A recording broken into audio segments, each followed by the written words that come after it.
Hey, welcome back to the Personality Hacker Podcast. My name is Joel Mark Witt. And I'm Antonia Dodge. So we're continuing a short series, what's turned into a short series, talking about becoming an influencer, online or digital media creator. We've done 2 podcasts talking about this already. In the first one, 2 episodes ago, we talked about yourself and learning and connecting the value and experience you bring and the advice you bring into the world, and how that can be built up inside yourself as a influencer, seeing yourself as the product itself, the product you're bringing to the world, how you should think about yourself. In the last show, we talked about how you should think about your content. We talked a little bit about creating value. How do you value your content? What value is the content you're creating? The formats, we gave some tips on how to structure content, how to think about the outline, how to maybe record and get a lot of content out there in a quick way and test it and get feedback from an audience quickly to calibrate that content. And we talked about being professional, not slick, and we made some distinctions around that. So if you haven't heard those 2 shows, it would be really good to go back and listen to those, because it's going to make more sense today what we're talking about. Because today we're going to talk about the distribution, the audience, and the broadcast elements. So now that you've worked on yourself, you become an expert or continually improve and become an expert in your field as an influencer. You are the product. You've created high quality content that you know the value of, and it's good stuff. You know how to create it, make it. Now we're going to talk about getting it into an audience. How does an audience respond? How do you identify an audience? How do you get it to them? How should you be thinking about your audience? There's going to be a lot of marketing here, and this is where we're going to start to connect the value you bring as a person and the value your content brings. We're going to connect that to the value your audience can return back to you. So this is where the value exchange piece happens. If you want to turn this into being a professional influencer, this is where we're going to show and talk about how that looks, how that value exchange is created. Of course, we're going to come from our experience. So we'll be talking about it through the lens of, we're in the personal growth industry and we talk about personality types. And we also primarily are podcasters first, and then, authors second, and blog post writers, blah, blah, blah, blah, blah. And YouTube, we also do YouTube videos. But we're going to, of course, have some biases based on how we see it. But primarily what we're attempting to do is to give some good principles to anybody who wants to be an influencer in any industry. So if we talk heavily about type or this world, it's just because that's the lens that we see things through, or at least that's the world that we come from. The principles, though, apply to pretty much any niche. So we'll talk a little bit also in this episode about mega niches and some of the different, basically how to see which niche that you and the content that you're creating falls into, and some ways to look at it through that lens as well. So if we come with a little bit of bias about the stuff we're doing, that's unintentional, but also unavoidable. So in the last 2 episodes, we really hearken to this idea of value. And I think value lives also on in this idea of broadcasting and distribution, because this is the place where people start to feel weird. This idea of value exchange, the idea of getting paid for what you do, sometimes just feels icky to people. Like they want this to be their profession. They want this to be their career. But the idea that somebody at a corporation isn't just giving them a paycheck every 2 weeks, but that they're actually getting money from their audience can sometimes make people feel really weird and icky. And it's important before you do anything that has to do with broadcasting to make peace with that being basically that's the path you're going down as an influencer, is that you will be asking for value back from your audience. And you kind of have to make peace with that. Now, there's been a lot of people who talk about your relationship with money. There's some great resources out there to help you make peace with that if you're going from sort of a day job mentality into an influencer mentality.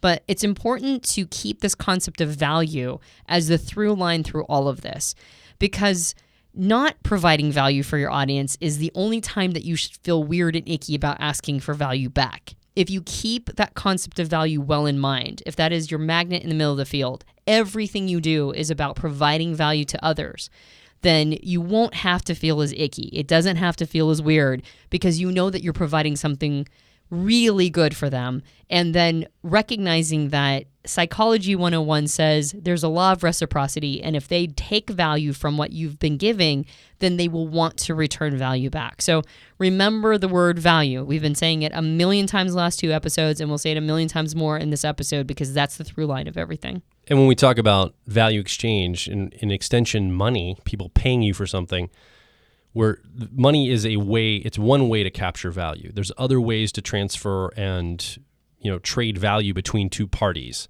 That's just one way. But the value is the principle of what's happening. Money is just the mechanism that it's transferred. And money is the one that you usually want in order to pay your bills. Yeah. So there's benefit in understanding that money is concentrated value and that there are other ways to understand it.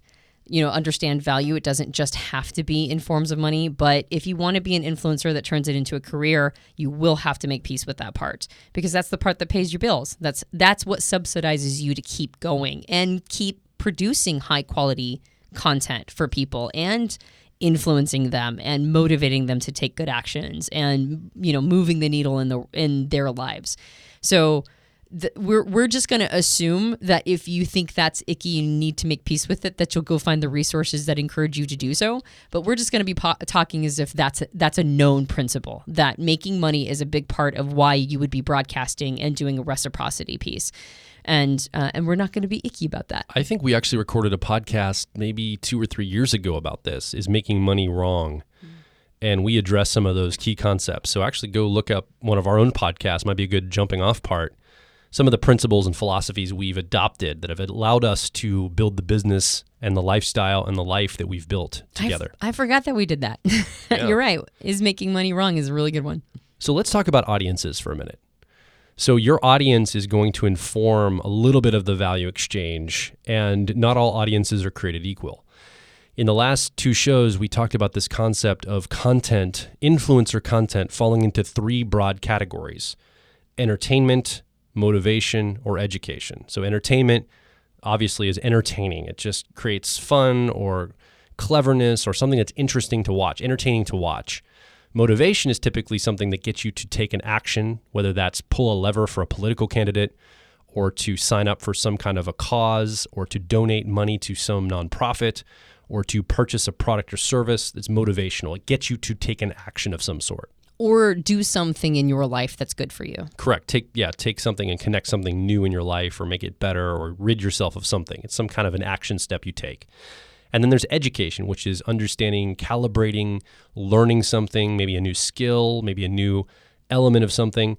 And content that weaves all 3 of these together can be very powerful. It's educational, it's motivational, and it's entertainment. And that cross-section of those 3 it just makes quality content that resonates with an audience and a wide type of audience. Because each of those categories basically has a group of an audience attached to it. If you create something that's entertaining, you're going to bring in an audience looking for entertainment value. If you create something that's motivational, you're going to be looking for people that are looking to do something. Maybe you create weight loss programs, motivating people to lose weight. Well, you're probably going to get people listening and attuning to that need or want to lose weight. And if you do something that is educational, you're going to get an audience that wants to learn something or better themselves in understanding or making distinctions in their own mind. So these audiences are different quality of people that come to see your content. And the type of content you create will bring the audience in for that content. Yeah, not different quality as in quality of person, but different qualifiers. Exactly. Yeah, I don't mean quality of person. It's not like somebody, well, you like entertainment, so you're a less quality person. That's right. Not what I mean. So you're a loser. And I would say there is some truth to that as well. So not quality of person, but the quality of engagement from that person will be different. So I like to watch content that's entertainment valued. I like to watch content that is motivational, and I like to watch content that's educational. So I think I'm a quality person. But the quality I show up to that content is different. When I show up to entertainment content, typically I want to pay very low value exchange for that entertainment content. Maybe I'll watch a couple ads, and maybe I'll subscribe for $15 US a month for HBO to watch, Game of Thrones or something for entertainment value. But I don't want to pay much more than that. I want to pay a low cost to watch entertainment. On the other side, if I'm trying to learn a skill, like right now I'm attempting to learn energy work, I'm paying some pretty high dollar amounts for that content. I'm getting personal coaching, but I'm also seeking out resources and materials, and I'm willing to pay a lot because it's a skill. I'm trying to motivate myself towards something. And if I'm trying to learn something, I would often pay a lot of money or value exchange for that as well. I would argue that probably entertainment's at the bottom, education's in the middle, and motivation's the highest. I think that if we're trying to actually motivate ourselves to do something that we're having a tough time feeling motivated toward, we'll pay the top dollar for that. Because, well, and especially if we feel like we are in a place of like a critical place. If you are in a situation where you feel like maybe your marriage is at the brink and you need motivation, not just education on how to look at this, but motivation on how to do the things you need to do to keep your marriage together or your relationship together, then you'll pay almost anything to get the therapy you need or the counseling you need or whatever to fix that problem. So I think the reason why entertainment's at the bottom is because entertainment is the most nice to have of all of them. And education is oftentimes, sometimes it's imperative. Sometimes those skills are required and necessary for maybe a career or something to that effect. But it's also one of those things that feels like a nice to have. Things that we need motivation around to do what we need to do feels the least optional. And so we pay the highest premium dollar for the things that are motivational because they're the things that help us do what we need to do in our life. That's a great example. If we created a video, for example, on YouTube that was entertainment, how all 16 personality types show up to relationships, and it's funny and it resonates a little bit with you, that's very entertaining, but the quality or the value of the exchange would be lower than what we did when we recorded our program called the 256 program, where we took every single personality type and we spent 5 minutes comparing it to every other personality type. So for example, we took my type, ENFP, and we compared it to all 16 types. And we had a short program people could show up to live. And then we took that hour-long recording, we put that into the starter discovery kit for ENFPs. So now that hour video lives in the starter kit. And when someone invests in understanding their personality more, they have that accessible. And it's not entertainment as much as it's showing you exactly the things that might be conflicting between different personality types. Now, if we created a program called, Stop Your Divorce using personality type, and it's for people that are actually experiencing a divorce situation, their spouse or their partner is ready to divorce them or move on or separate from them, and this has specific techniques and specific action steps, the value of that would be even higher because it's an immediate problem you're trying to solve, not just educate yourself around how my personality type interfaces with all 16 types. It's, oh my goodness, I love this person. I don't want my relationship to end. I need help right now. So you can see the hierarchical value exchange down that ladder to speak to what you're talking about, Antonia, that it's more valuable if you're solving a problem. The motivation or connecting to an outcome can be very high value exchange, and then way down at the bottom of the entertainment. Now, it's not to say entertainment's not valuable. Again, it's very valuable. It's just it's more ubiquitous too. There's a lot of things vying for our entertainment. And when you get up to the motivational level, there's less things that are going to help you actually solve the problem or motivate you to take the action or do the thing at the very top. Yeah, more people are looking for entertainment, so it's a fantastic lead gen. Lead gen means lead generator.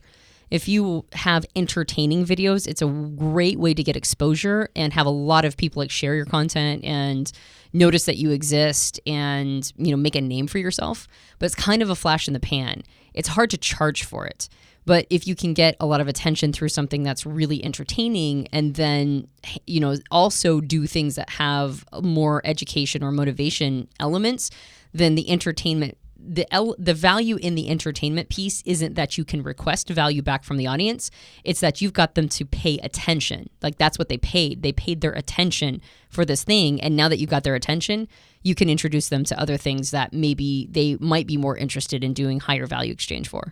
So the type of category you're in will inform the audience you attract, and it will also inform the type of business model you end up going toward for the value exchange. In the last show, we talked about paying attention to where the value is in your content, because that's going to train your mind to start looking at how the business model could work, how the value exchange could work. And I recommended on the last show that you pay attention to everybody's content to say, where's the value in this? So you come across a funny, clever video online. Again, I'll just use type because that's the world we live in. That talks about how the 16 personality types will all behave when they're in Walmart.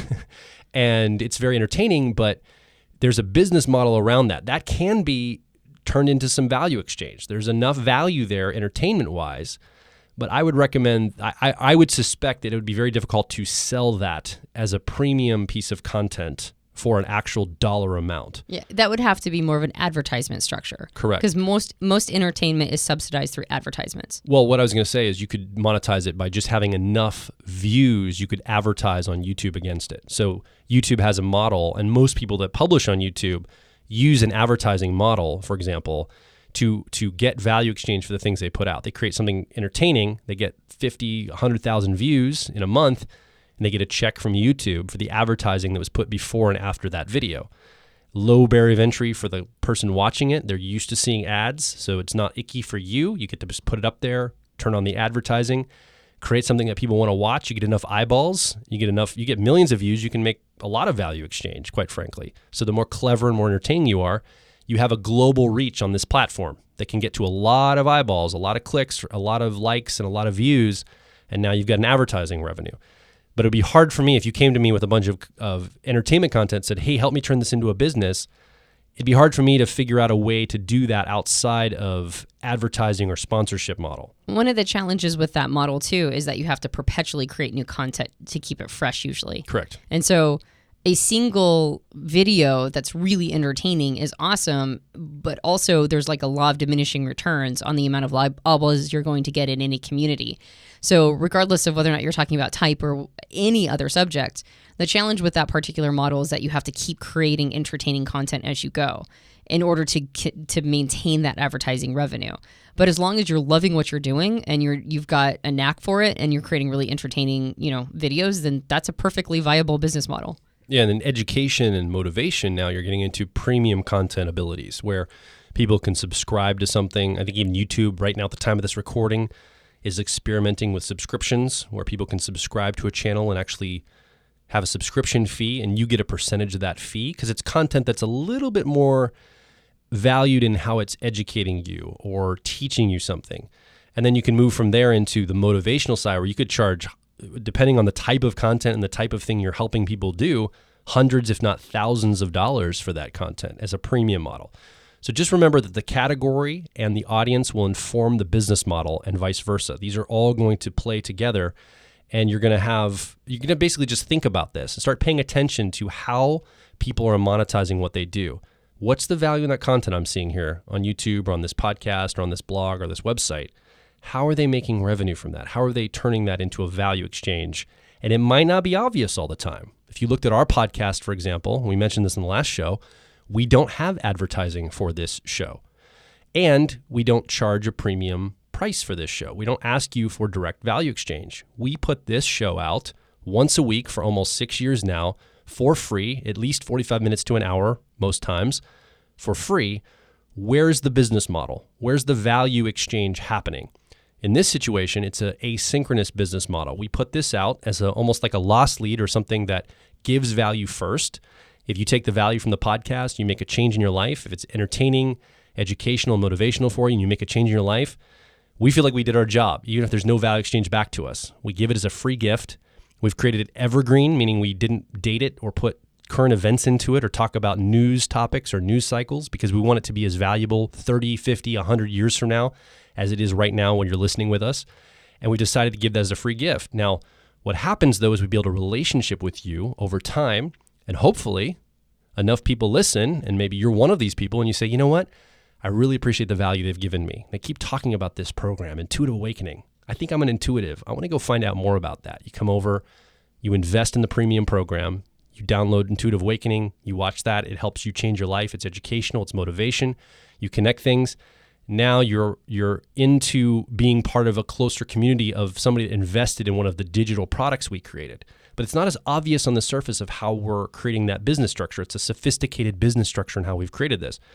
So this is something you need to be paying attention to as you're watching different influencers online. How are they monetizing? Sponsorship and advertising is the most obvious, but there's a bunch of other business models out there.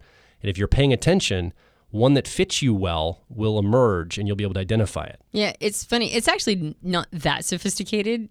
It's just more sophisticated than the advertising model. And I think it's funny when somebody goes, hey, you've got paid for products. I think this is just an advertisement for those. And they think that they've figured out some sort of conspiracy, but it's like, no, that's our business model. Pretty open about that. Yeah. Like we're not pretending that it's not. That is our business model. And because we do well enough in that model, then the paid for products continues to subsidize the free podcast. So a smaller percentage of people pay for, like they pay the tuition for those programs, and then a larger audience gets the benefit of being able to have the free podcast. And I think it's a perfectly fine business model. I think it works really well for us and for our audience. I talked a little bit about some of the things that we like about it in the last podcast. But yeah, it's one of many actually, like more sophisticated. I don't think this is super sophisticated, but it's one of many more sophisticated business models a person can get into. In the type world, there's an even more sophisticated business model that might be a little bit more dicey on the ethical level, but it's not uncommon for some people in this world to use the information that they receive about psychometric data that they get from their audience to sell it to third parties or even to sell it to companies or corporations. Yeah. And so that's one that's a little bit more of a question mark, but it highly subsidizes those kinds of businesses. And so there's lots of different business models that go through. I'm not going to be too judgy about that because we're just kind of in a world where I'm sort of making peace with my data being sold like crazy everywhere, even despite everybody being fussy about it. But there's lots of different styles here. Now, if you get out of what we're doing and get into some of the other mega niches, and so this is a business term, mega niche, and in the digital media world or digital content world, the three mega niches are health, wealth, and relationships. So almost everything can fall under one of those three categories.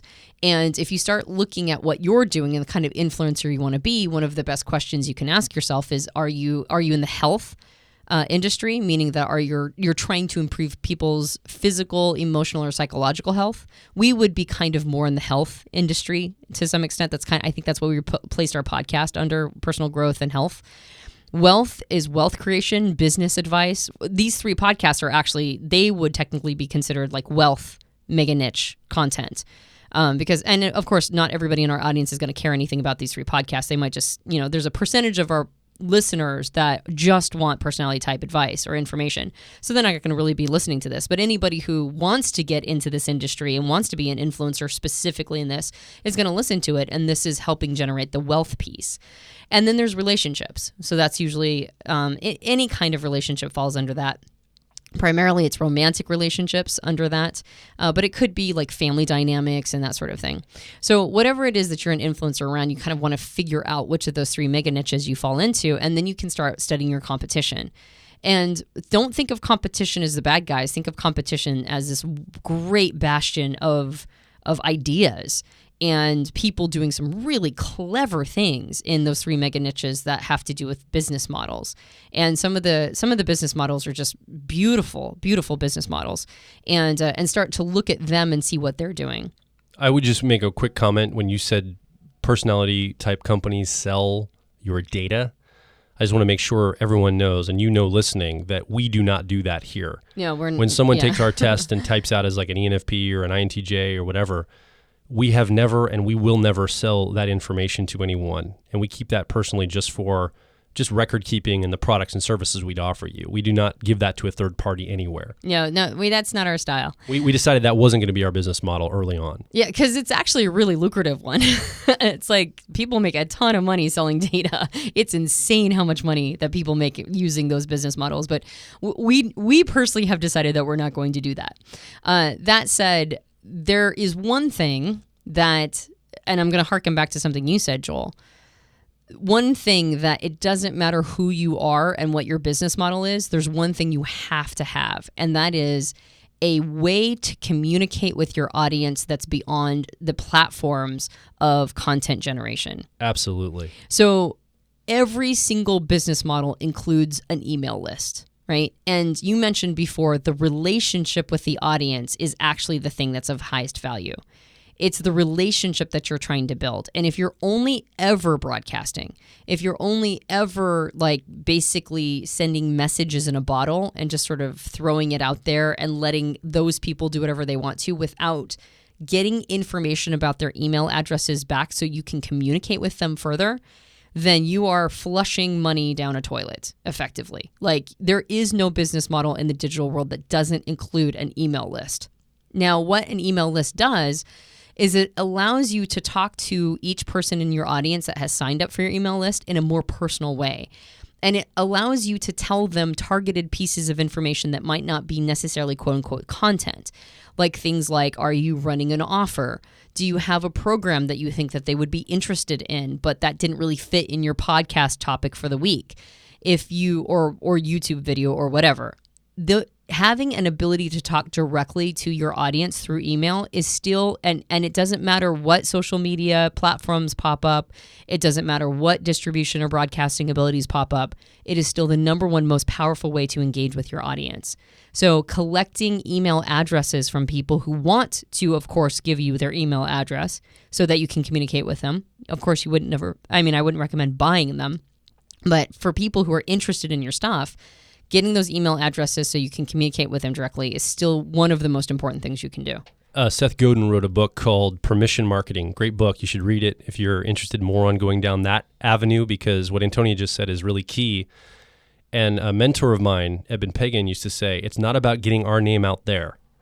It's about getting their name in here. In other words, the relationship is that if I'm dependent on an audience, and this has actually happened for us, we'll release a podcast on a Monday, for example, and we'll get a few comments. People listen, obviously, because they're subscribed. And then maybe on a Wednesday or Thursday, we send an email out to our newsletter list and say, hey, new podcast, this topic, it's really cool. We talk about this, this, and this. Here's the link. Go listen. See you later, Joel and Antonia. And then all of a sudden, thousands and thousands of listens will happen. And it's a great way to drive traffic to the content you create and continue the relationship with the people that are on your newsletter list. And again, it's that relationship. If you're just sending out nothing but, bland content all the time, and we've been guilty sometimes around if we're running a promotion or something, sometimes the promotion is just about the action that we want someone to take. And so we have to be very careful. We say, we throw in other elements of, hey, there's still a relationship here. We're not just trying to get you to take an action as well. And that's sometimes a difficult balance to ensure you're doing if you have a newsletter list. And then one of the things we really focus on is we want to tell personal stories and communicate through email about what's going on for us and relate it to the content we just created. So this is something that can be very powerful for you if you're trying to create an influencer position for yourself, is to think in terms of how do I create a deeper connection with the audience that I have. Subscribers are great, YouTube subscribers, podcast subscribers, all that. But you remember, everyone has to have an email address in order to sign up for social media. I mean, there's a few places you can just sign up, without an email address, but most people have a work email, a school email, or an email address they use to sign up for social services, like social media services, like Twitter and Facebook and things like this. So email is still the glue that holds the internet together. It's still the glue that will be the best channel for you to communicate with an audience that wants to hear from you. Remember, permission marketing. You don't want to buy an email list. You don't want to just email people without their permission or them saying, hey, I want to hear from you.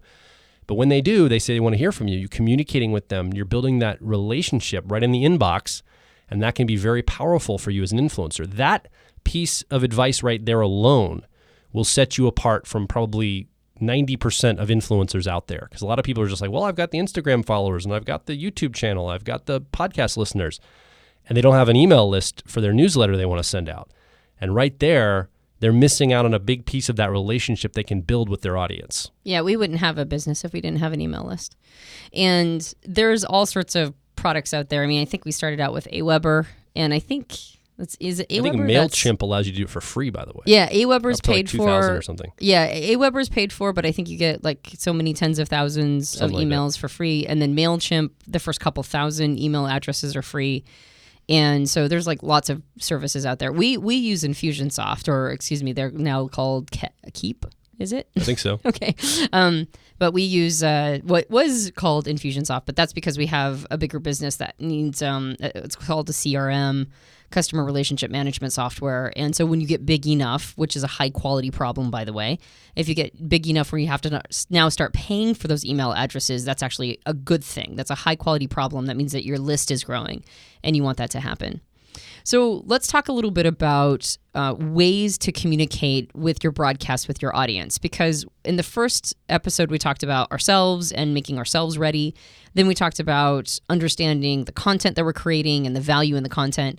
But now we want to talk about that relationship with the audience and the importance of understanding your audience and where they're at. So knowing which mega niche you fall into will help give you a lot of information about the audience you're trying to target.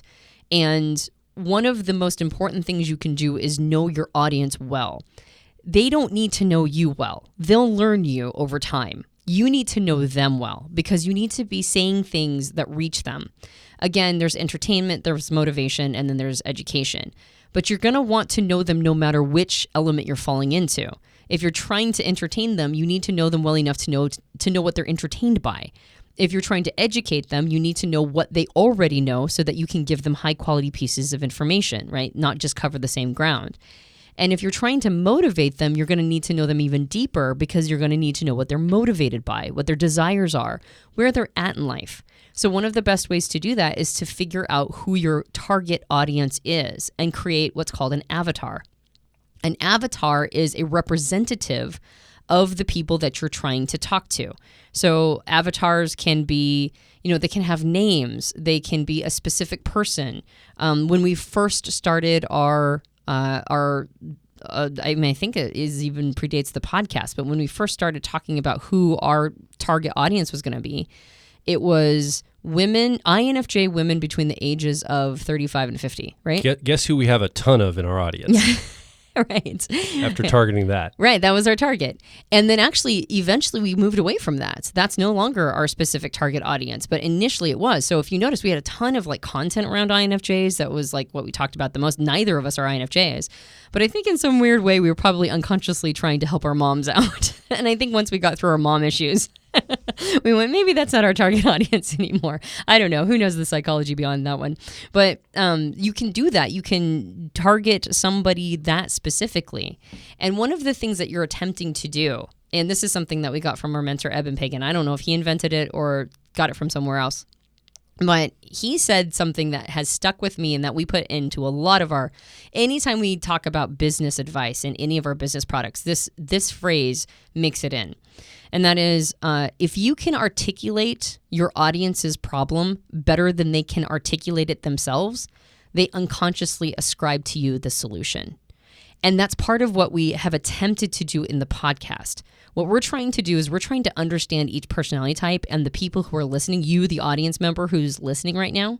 We're trying to understand you to a point that when we start talking about some of the challenges you experience, it's the first time you've really had language around it, right? It's the first time you've really been able to put it into words, and you didn't put it into words. We put it into words, and then we gave that to you, and you went, holy crap, that's exactly what's going on.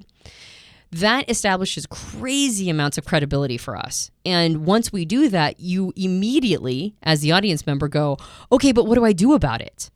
That's motivation, right? If you can articulate somebody's problem better than they can articulate it themselves, they unconsciously ascribe to you the solution. And if you're in the motivation game, which we recommend no matter what kind of content creator you are, you get into motivation because that's the most powerful influence you can have. Then if you really want to motivate people, then you learn this skill. You learn your audience well enough to be able to do that. And when they unconsciously ascribe to you the solution, then when you give them recommendations, they don't hesitate to act and implement them in their lives. So learn your audience, those people who sign up to your email address, the people who are seeking you out because you're putting this content out and they're really jiving with it. When you can do that, then your email list becomes very responsive. Your audience becomes very responsive. It becomes like a community. And then you have a lot of ability to not just generate content, but actually be a thought leader, actually be an influencer, actually motivate people. As an influencer, we recommend falling in love with your audience's problems. That person that is in your audience, you've maybe identified as the avatar. Let's say you're in health and wellness. I keep using that as an example because it's one of the most obvious. Let's say you really love helping, maybe because it's been your own experience, maybe you love helping moms feel more energy through the day through exercise and eating healthy. Maybe your target moms, your avatar is moms with 2 kids at home that are married, midlife, that want to increase their energy through exercise and diet. And so you start to fall in love with their problems. You start to fall in love with what are the other things that are challenging them? What are the relationship problems they're having at their station of life? What are their health challenges? What are the challenges with the kids? You start to get a full picture of all the problems and challenges that your avatar, the person that you want to speak to, is having. What are the things that are troubling them? What keeps them up at night? What stresses them out? What do they worry about? What can't they seem to get solved no matter how hard they try? You fall in love with those problems and challenges, and you begin to think about and work on solutions for those. And you begin to speak to that in your content. You begin to speak to those problems and challenges, the things that they worry about and keep them up at night. And you start to talk about those, and they go, man, this person really gets me.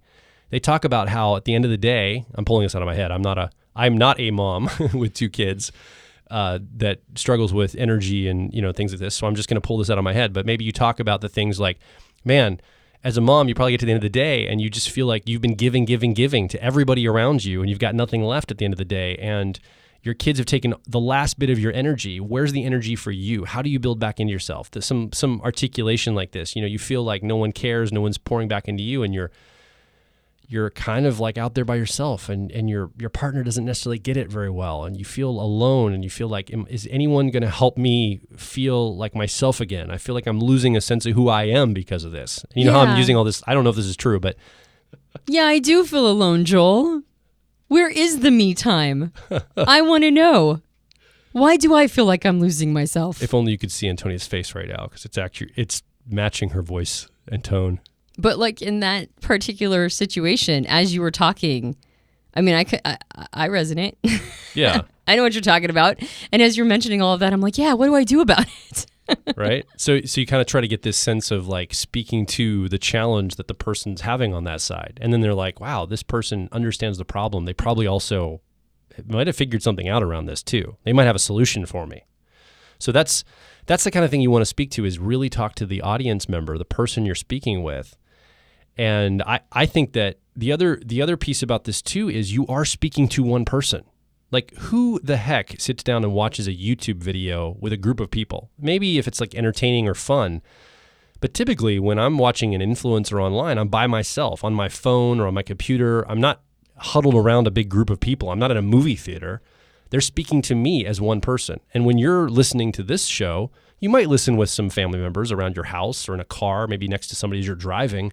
But most likely you're on a treadmill right now, or you're out running, or you're on your commute by yourself to the office, or you're going around the house doing housework, or you're working on something and you're going somewhere, doing something by yourself. It's the 3 of us, me, you, and Antonia, and we're speaking directly to you as a person. We're not trying to go, hey, you guys out there, hey, everybody out there. There isn't an out there. There's you sitting here with us. You're one person, and that's who we're speaking to. One of the smart things that you did at the beginning of the podcast is you said, we're not talking to an audience, we're talking to one person. So that's how we're always going to frame it. We're always going to say you, the audience member. And I think we've talked about this in previous podcasts, but I think that heightens that sense of intimacy. And we have decided to put a lot of our ducks in, I'm going to mix my metaphors. Where do you talk about when you put a lot of stuff in one basket? Eggs in a basket. Ducks in a row. Ducks in a row, eggs in a basket.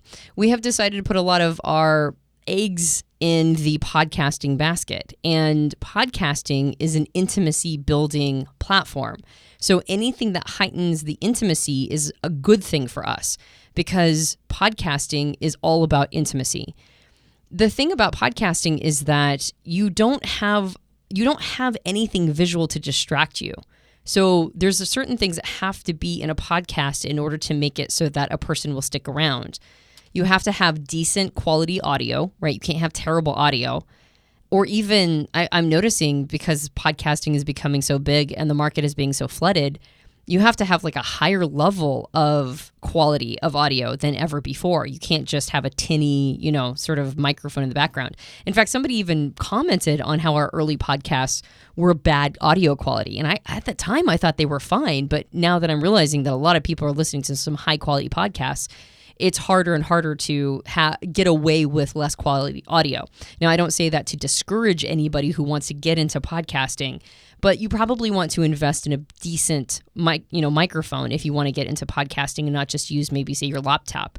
Because the thing about YouTube videos or any other video platform is that you have the visual component to distract from the audio.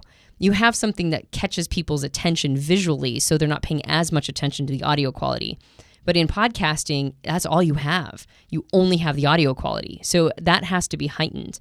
And you also have to do a little bit better of a job about how you speak. Your public speaking needs to be higher as well, that higher quality.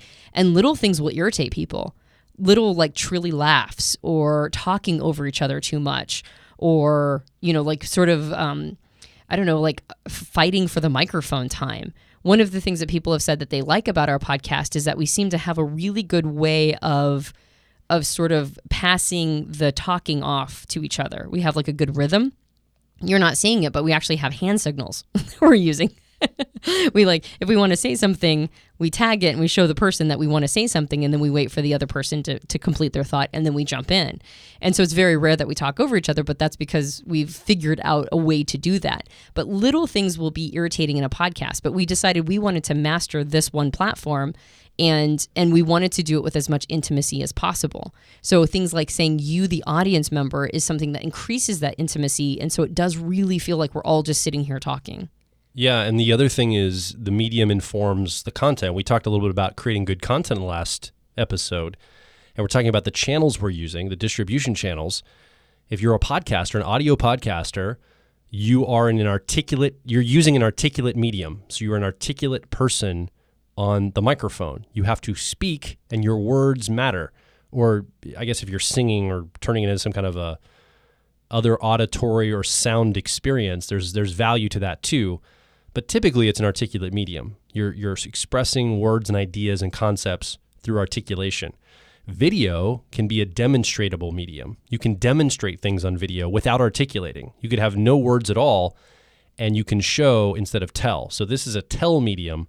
Video can also be a tell medium, but it also adds the component of show. So you can show, and good filmmaking, good video production shows it doesn't tell. Because you have the visual space, you might as well show what you're talking about.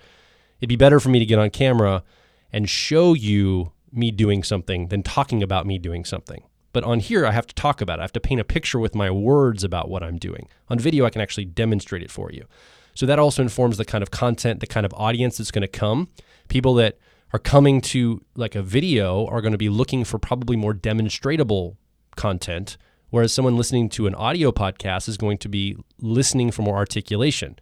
So we're probably going to attract people to an audio podcast that appreciate articulated speech, whereas somebody watching video is probably going to appreciate more, and I'm sure articulate speech is important there too, but more of the audience is going to be looking for demonstratable things. If you're writing content, which we don't do as much of, we typically do video and audio, but if you're writing, you're also going to attract more literary crowd, people that enjoy reading content. So that's the other thing. The audience you attract will also be informed by the channel and the medium that you produce that content in. So some friends of ours that have very big blogs and article sites in the typology community have incredible numbers of people reading those articles and coming to their site. And they're attracting a highly literate crowd that likes to read and not necessarily watch or listen to something. And this played out when we released our book, which is a written piece of content. We noticed that many of our audience members were saying, I don't want to buy the book yet. I'm going to wait for the book on tape, the audio book. Whenever you guys create that, then I'll get your book. Because we've attracted an audience that is typically interested in listening to content, not reading content. So you have to be mindful of the type of audience you're attracting. And it's not there's any quality difference to any of these people. It's just the preferred mechanism that they absorb content and engage with that content around. So when we get specific about channels, like let's just talk about some of the primary ways. There's only 4 things you can do on the internet. You can write, like actual words. You can display imagery, like photographs. You can distribute audio, or you can distribute video. That's really all that can happen on the internet. You can't send physical product through a digital space. So those are the only 4 things you have building blocks around content with. Now, those take different forms. It can be the form of a webinar that's live or a live video. but it's still video content, technically. Audio, obviously, you can do, a piece of captured media or a stream of something or whatever, but it's still audio, the written word and imagery. That's really the only 4 pieces of content you can produce. So there's channels that typically lend themselves to one of these pieces of content over the other. Obviously, YouTube is the biggest player in town right now at the time of this recording around video.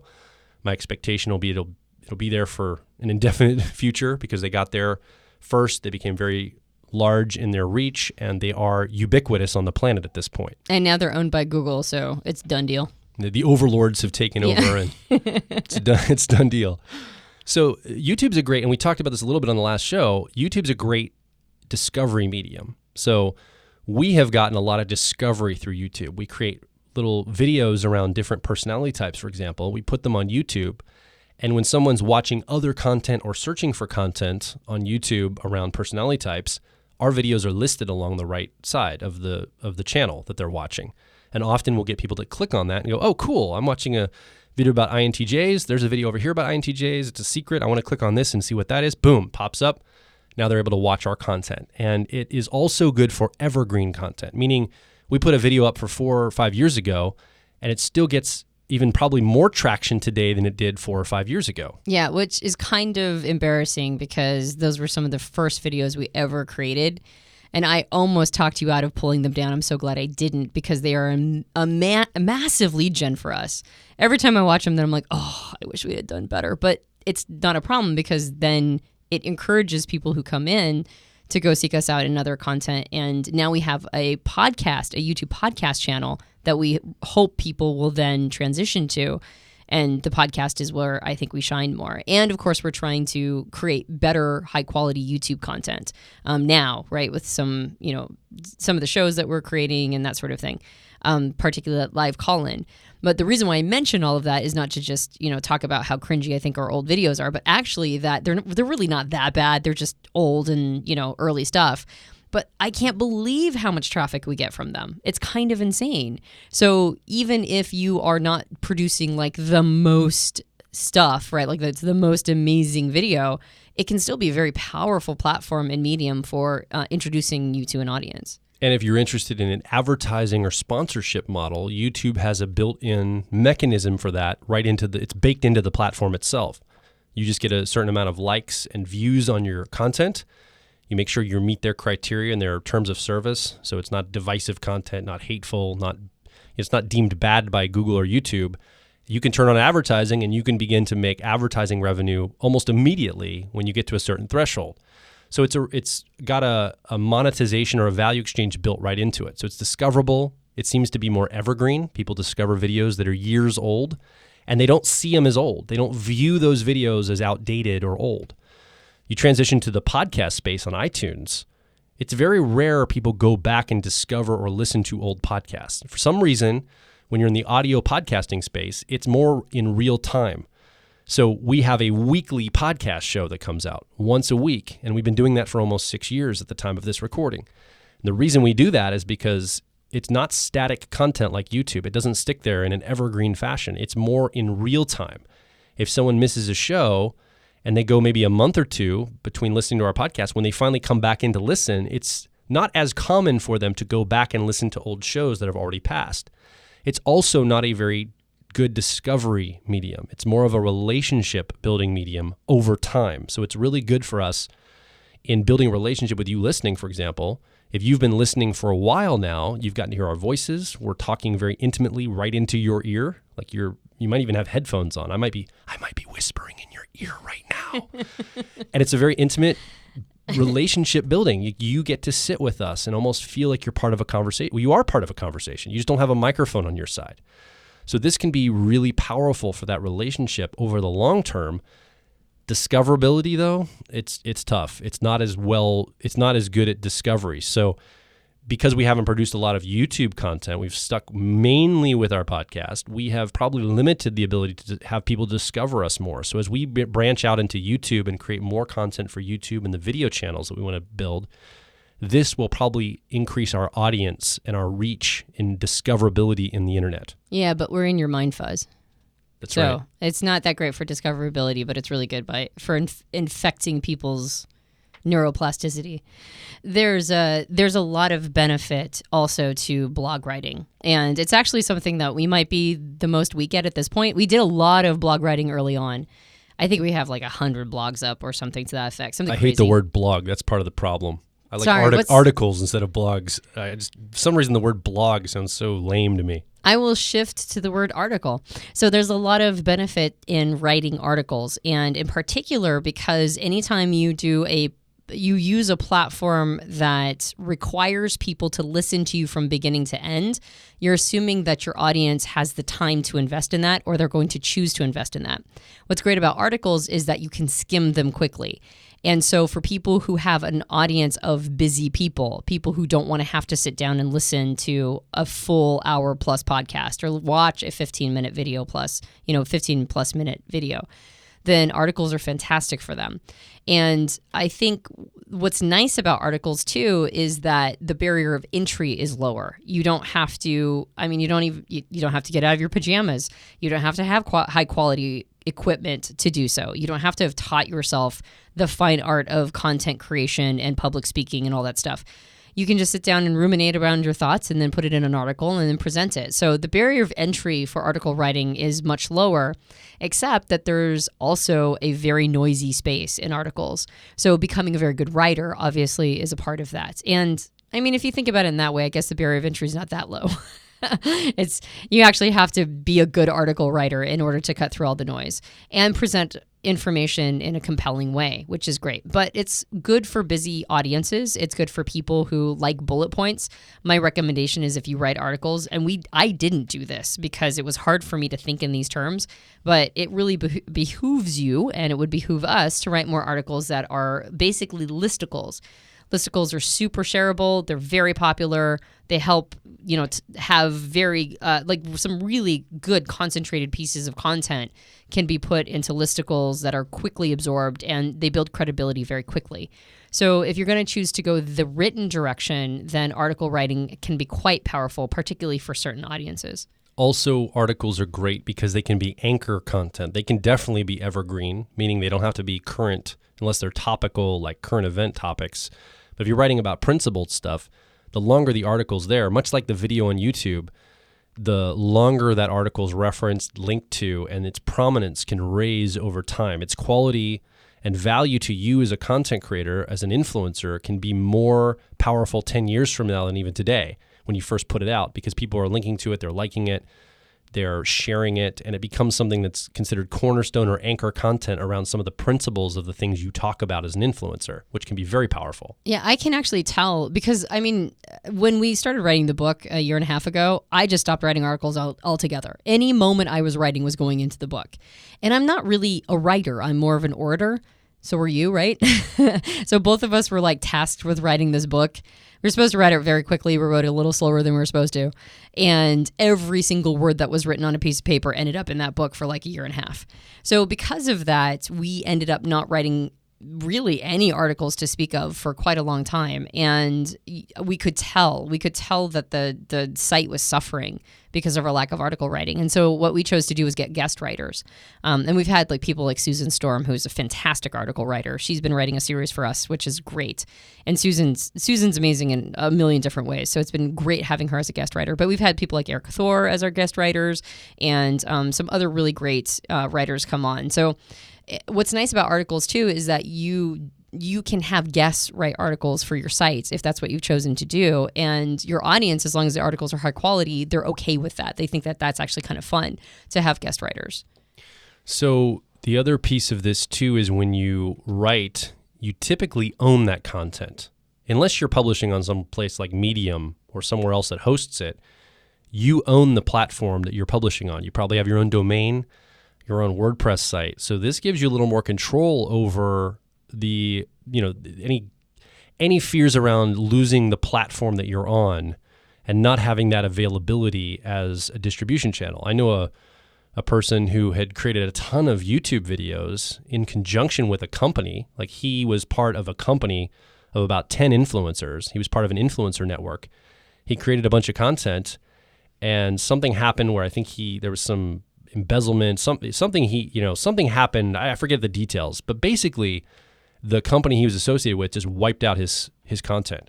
And so hundreds of thousands of likes and views and traction and inbound links from the YouTube channel was wiped out in less than an hour of something going wrong with their relationship, some kind of legal issue. And I don't exactly know what happened, but he was basically deplatformed overnight.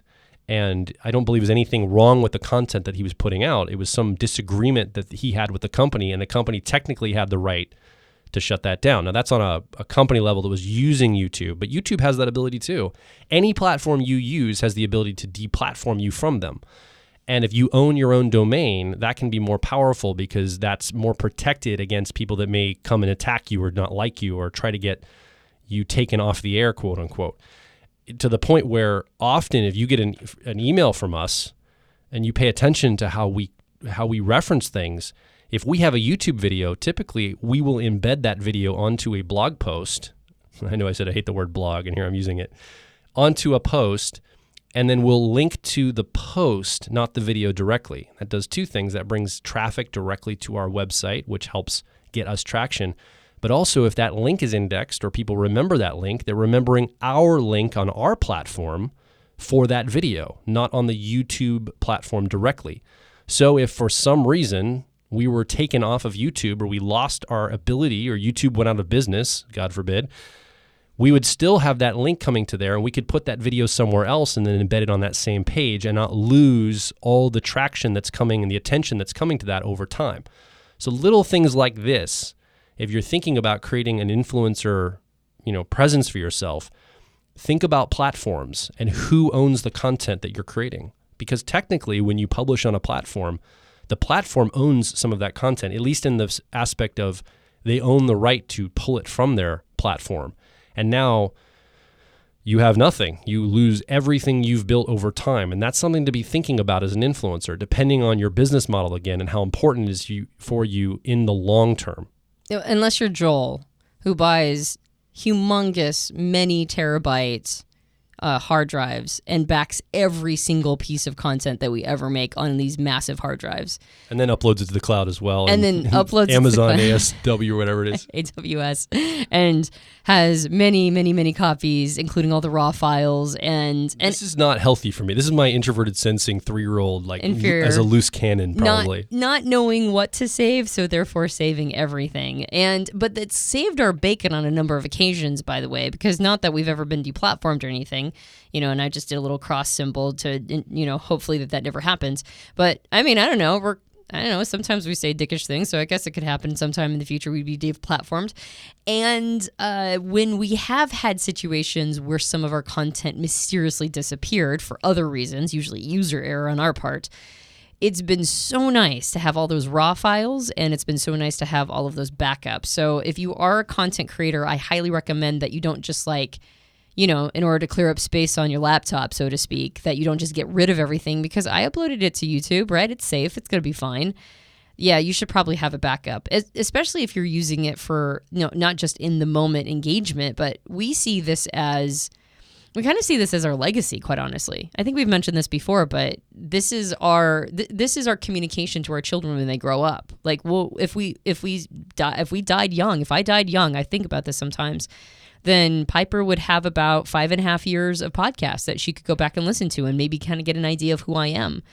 Hopefully that will never happen as well. But this is sort of a love letter to the world, to the universe, to my progeny and maybe my grandchildren and to anybody who would be interested in this content later. I mean, I'm still listening to content from who were we listening to not that long ago? Transcendental teachers and Alan Watts. Right? Yeah, from the 50s. I'm still listening to stuff that Alan Watts produced, and it's all amazing. And I'm like, wow, this is blowing my mind, man. And I'm so glad that it got captured and uploaded. I talk about Robert Anton Wilson, who's one of my favorite minds of all time, and I get to listen to his recordings and watch some of the videos that were recorded of him. So if you want what you have to say to be part of your legacy, then make sure that you're capturing it, because nobody else is going to do that for you, and have backups for that.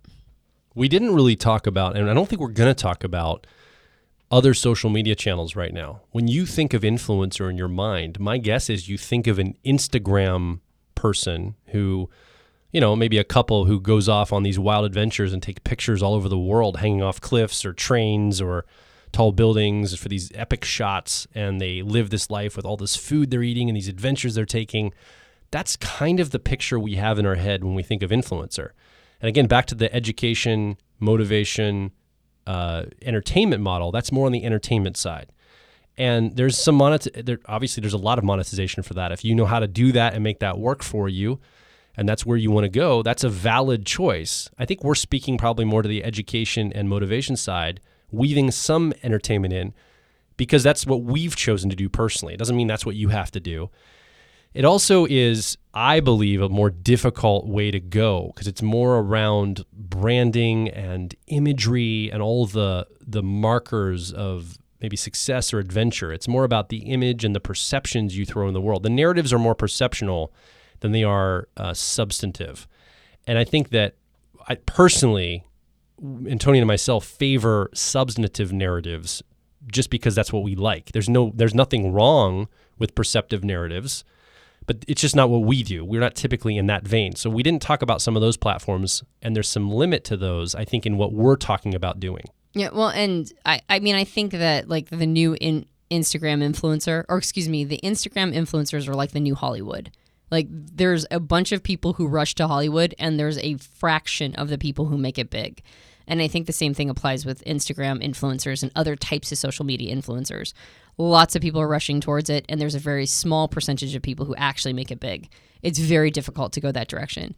But if you do have a more substantive, like content strategy that you're trying to put out there, you might not get as much attention, but you don't need as much attention in order to be successful. You can be a bigger fish in a smaller pond and do well for yourself. You don't have to be a big fish in an enormous pond. Absolutely. And I think that the social channels that we use, Twitter, Instagram, Pinterest, Facebook, and Facebook's a little different. It's kind of a hybrid between the two. It's kind of a social channel and a substantive channel where you can actually place content. And you can also build community there too. You can have groups and pages and things.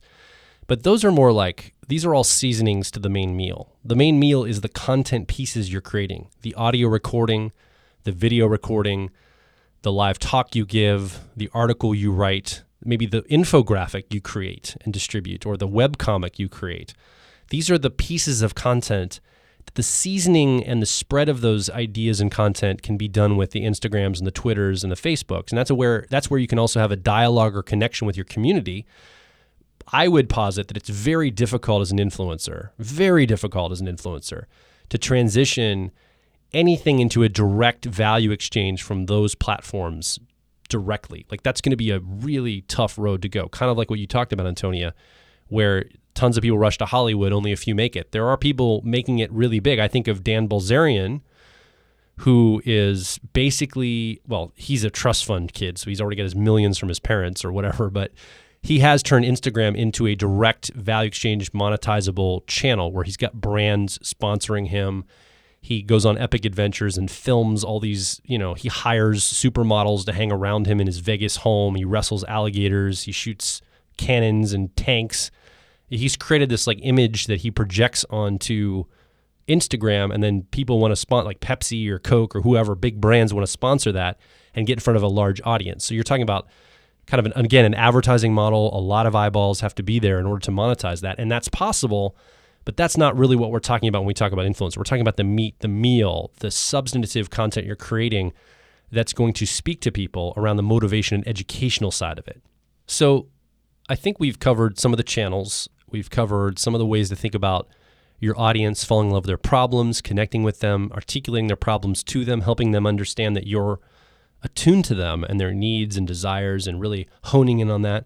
We talked about the channel of email being a really powerful channel to drive traffic to the content you're creating and create that one-to-one relationship. You get right into somebody's inbox and you say, hey, I've got a new video posted, go check it out. It's a great way to communicate with your audience.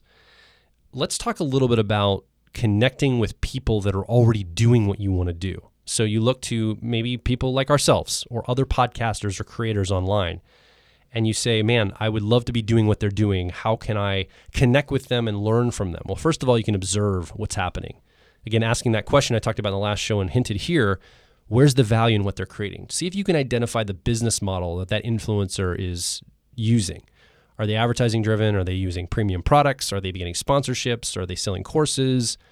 Are they building an audience for something completely different that's not obvious? Like, how are they monetizing, or how are they creating a value exchange? So start paying attention to influencers.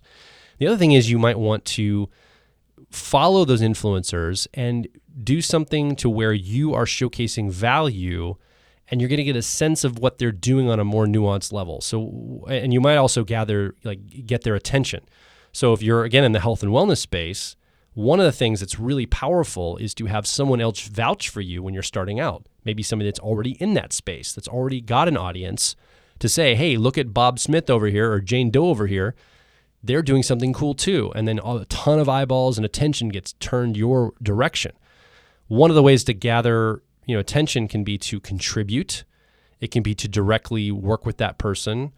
Some of these things, mileage may vary. And the other thing is you're going to get a sense of how their community engages with them. One of the things I did early on when I was in my old social media consulting days, so I was into teaching people how to use social media back in the mid-2000s when Facebook and YouTube and all those platforms were just starting up, Twitter and all that, is I would do something what I called a target 10. I targeted 10 influencers that were in my space that I wanted to be on their radar. I pretended like I was on their staff. Like, I told my own mind, I said, you know what? I'm going to pretend like I'm on their staff. I'm going to go onto their website, onto their YouTube channels, onto their Facebook. I'm going to pretend like I work with them, and I'm going to help keep the discussions going, almost like I'm a mod, but not like a policeman mod, but a value add mod. Like, how can I help keep this conversation going? How can I make this conversation or this piece of content do well and continue to vibe and people like it and resonate with it? And I would target those. And I got some attention from some influencers back then based on me contributing to the community on a significant level.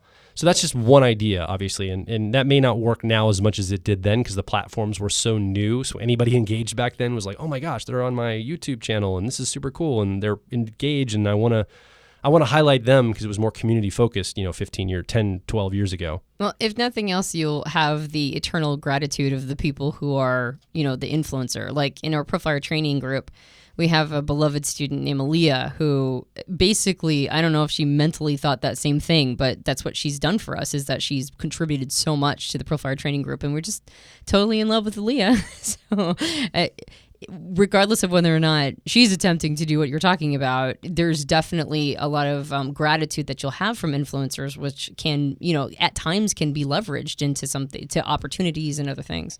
The other thing you can think of in that same vein as you're thinking about how do I add value is oftentimes the influencers have figured out, if it's not an advertising model, for example, like us, we figured out a way to create a value exchange with premium programs and products.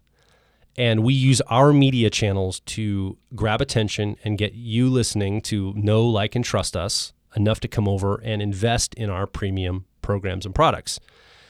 Well, you could also see this as an extension of somebody that's already got this dialed in. So let me give you an example. Again, health and wellness.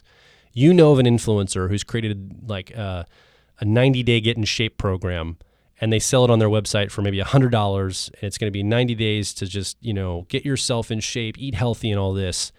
And they have an affiliate program, meaning that if you send someone to their website and that person purchases that program or product, that premium program or product, you make a percentage of that sale. So you get basically a finder's fee for helping to direct people to that website. So it's called an affiliate arrangement, where you could go out and create content. Maybe you don't have the resources right now to create a bunch of digital programs and products, or you don't know how you're going to monetize beyond advertising. Affiliate monetization could be really significant because maybe advertising, you get a couple, like 10, 12, 20 bucks a month for a few thousand views.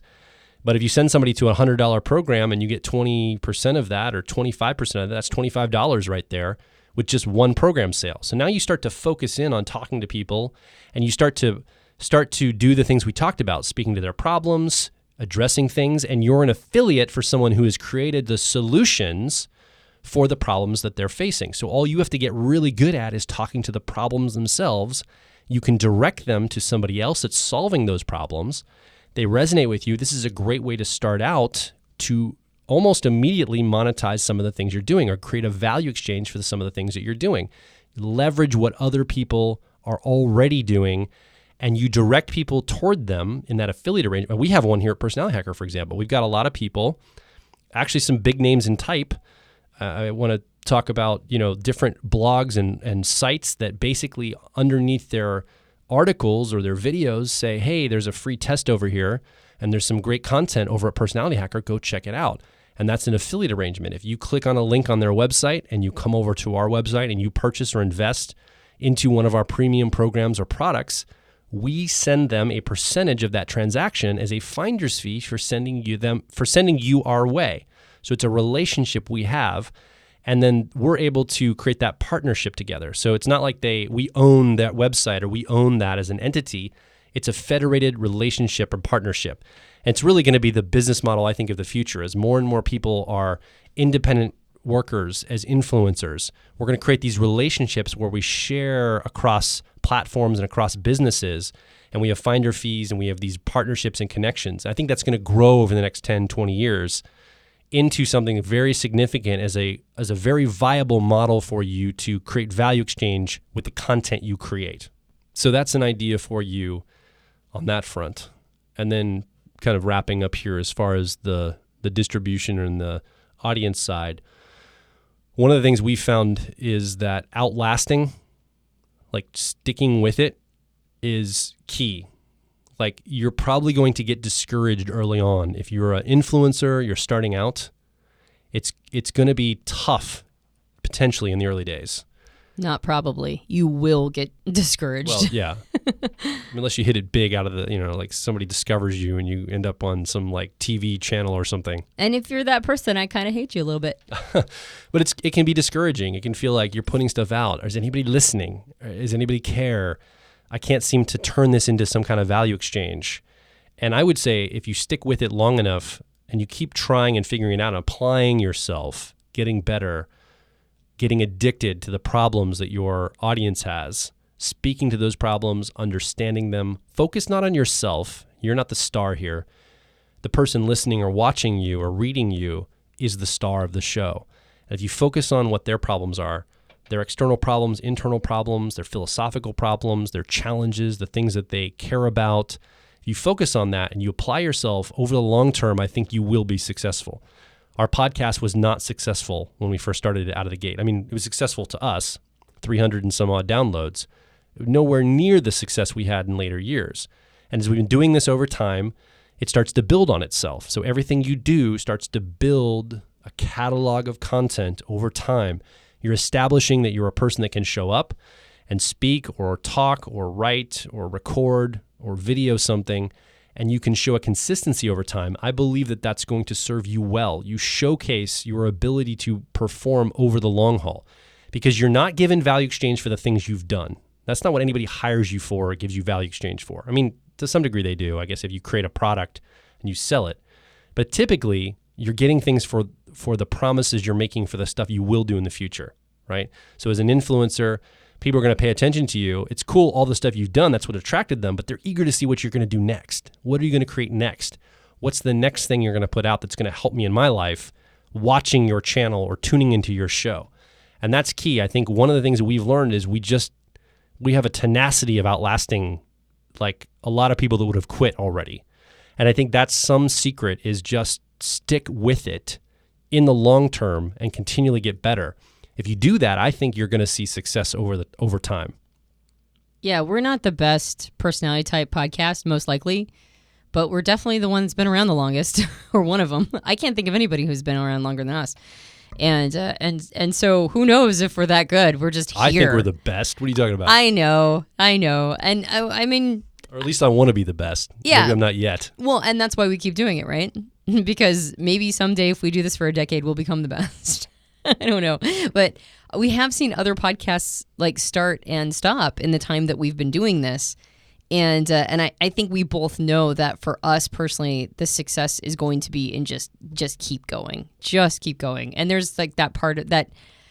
There's the E&P nature that makes us want to stop all the time and go have freedom. Like it kind of almost feels like a shackle sometimes. And then other times, I think we've gotten to a place where we have this has become such like so second nature. Now it's a joy to do it. It like sort of looped back on itself. And in the beginning, it was exciting. And then it became at times a drudgery.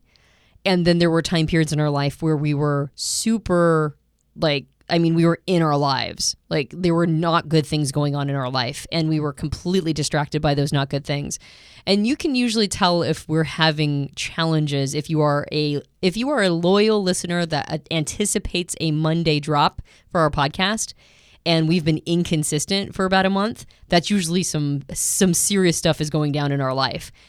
And we've gotten to a place right now where I think that even when serious stuff goes down in our life, we're still able to show up for the podcast because we've been doing it long enough that it's become second nature and a joy again. So if you're discouraged, if you are an influencer and you're at that place where you're discouraged, you don't feel like you're getting any traction, nobody's paying attention, just know that if you keep going, it can loop back around on itself. It can become a pleasure again once you start getting the traction that is rewarded to people who stick with it. So what do you think? You've been here listening with us in this conversation. You don't have a microphone, but you can come over to personalityhacker.com and directly below this show, you can leave your comments, ask your questions, share your story. You can also articulate the things that were unclear or things you'd like to learn more about. I think one of the things I've been thinking a lot about is originally I thought about creating a course to teach some of the things we talked about on this podcast. And if you look at this 3-part podcast here, you can almost look at it as a little mini course in being an influencer. And the more I think about it, I really want you to have this, to know how to do this, to get your narrative or message into the world that you think will really help people. So I like giving this away for free. And I think there's some opportunity for us to speak to more of these things. As things are questions for you or unclear, we could maybe crowdsource some of those questions and talk about some of the other strategies for you to get the message in the world. I would love to see us develop more influencers, maybe connected with us, maybe becoming an affiliate with Personality Hacker could be a way for you to directly monetize or value exchange something that you want to do passionately. Maybe it's a hybrid model of a little advertising and also driving traffic back to something like what we're doing or another company that you really appreciate in the type space or personal growth space. But these are some ideas that I want to collaborate around. So come over to personalityhacker.com, share your experience of these 3 podcasts. Let us know what your questions are, confusions, and even your story. Maybe you have some insight to share with us and the community at large. We'd love to hear that too. Yeah, and regardless of whether or not you want to do this specifically around type or something to that effect, even if you want to do it in an unrelated field, but you've got good quality things to say to the world, that you've got value to give, we wish you good luck. We want you to have your voice out there. We want you to be able to have an influence. If you've got something powerful to say, we want you to be able to say it, right? Like we need leaders in the world. We need thought leaders. We need people who've got really strong, powerful, positive narratives to put out into the world. So if you're one of those people who's got high vibration energy messages, then we wish you luck on your thought leader influencer path. And if you like this 3-part series, if you thought it was a good one, we're concluding it today. We were doing lots of ruminating. I think if it had been a course, it probably would have been more organized, but we were able to sort of think about these subjects and sort of ruminate on them. And if that's your style and you enjoyed it, then you can subscribe to us on iTunes and various Android platforms. And if you leave us a rating and review on iTunes, that helps us out a lot. Go get a copy of our book, Personality Hacker. Even if you're one of those people that's like, quote unquote, waiting for the audio version, well, I mean, we're pretty busy people. We'll probably do an audio version at some point in the future, but you don't know when that is. So go get yourself a copy of the actual book. And if for no other reason, to have it on your bookshelf, because it's not complete, is it? Right? Look at your bookshelf. It's naked. It needs the Personality Hacker book. So go get it. Not just your bookshelf. Your life is incomplete without it. Yeah, your life is naked without the Personality Hacker book. So all major retailers, special order it in your local bookstore if you'd like. That's our preference. And if you would leave us a rating and review on Amazon or on Goodreads or other places where you can leave a rating and review for the book, that would also help us out a lot. My name is Joe Mark Witt. And I'm Antonia Dodge. And we'll talk with you on the next Personality Hacker podcast.